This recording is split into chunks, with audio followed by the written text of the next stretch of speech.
পুরনো মানুষরা জানেন সিপিএম কি, তারা তার ভিত্তিতে একটা তাদের বিচারবোধ। নতুন প্রজন্ম, বিশেষত তুমি যে শব্দটা ব্যবহার করলে জেনজি, তৃণমূল সরকারে আছে 15 বছর হয়ে গেছে, এখন যে ছেলেটি বা মেয়েটি ভোট দিতে আসছে সে প্র্যাকটিক্যালি খুব ভালো জানে না যে বামফ্রন্ট কী ছিল। এই ভূমি সংস্কার, পঞ্চায়েত, অবৈতনিক শিক্ষা ইত্যাদি ইত্যাদি সম্পর্কে তার খুব ধারণা নেই। আমাদের, বিশেষত আমরা যারা পার্টির কম বয়সী কমিউনিকেটার, আমাদের এই মুহূর্তে মানে তোমাদের ভাষায় বলতে গেলে টার্গেট অডিয়েন্স হচ্ছে এই কম বয়সী তরুণ প্রজন্ম, যাদের কাছে আমাদের পার্টির কথাটা নিয়ে যাওয়া। দেখো, আমি একটু বড় করে তোমায় বলি, আমার জন্ম 1993। আমি সোভিয়েত ইউনিয়ন পড়ে যাওয়ার পরে জন্মেছি, ভারতবর্ষে নয়া উদারবাদের প্রবেশের পরে জন্মেছি।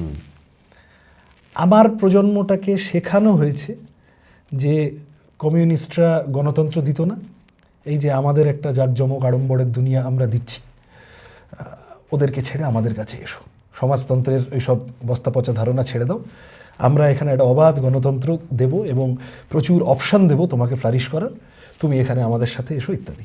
এখন দাঁড়িয়ে তুমি যদি আমার প্রজন্মের যে কাউকে জিজ্ঞাসা করো, আচ্ছা কমিউনিস্টরা গণতন্ত্র দিত না, কমিউনিস্টরা খেতে তো দিত, তুমি 30 বছর পরে আমাকে যে দুনিয়ায় এনে ফেললে যে বড় বড় কথাগুলো বলে, তুমি আমাকে খেতেও দিচ্ছ না, আমার চাকরির বন্দোবস্তও করছো না, প্লাস আমার গণতন্ত্রের যে অধিকারগুলো আজ থেকে 30 বছর আগে ছিল, যেগুলোর বিকাশের লোভ দেখিয়ে আমাকে তুমি তোমার দলে টেনেছিলে, সেগুলোও সংকুচিত হয়ে যাচ্ছে। সুতরাং আমাদের প্রজন্মটা কিন্তু ক্রাইসিসে আছে। আমাদের প্রজন্মটা সব মিলিয়ে একটা আমি কি বলবো, এক্সিস্টেন্সিয়াল ক্রাইসিসে এক ধরনের ভুগছে। খুব যে একটা তারা মোদি, মমতা ইত্যাদিদের পছন্দ করছে, এই সিস্টেমটাকে পছন্দ করছে। ধরো যে ছেলেটা আমার বয়সী 12 ঘন্টা 14 ঘন্টা সুইগি জোম্যাটোতে খাবার ডেলিভারি করে বেড়ায়, হয়তো একটা মাস্টার্স করেছিল, হয়তো একটা অ্যাসপিরেশন ছিল আরেকটু ভালো কিছু করবো।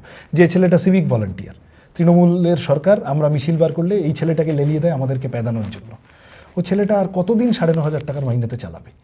এই দিয়ে আমাদের প্রজন্মটা ভর্তি। তো আগে একটা স্থায়ী কাজ, চাকরির ব্যাপার ছিল, সরকারি চাকরির ব্যাপার ছিল।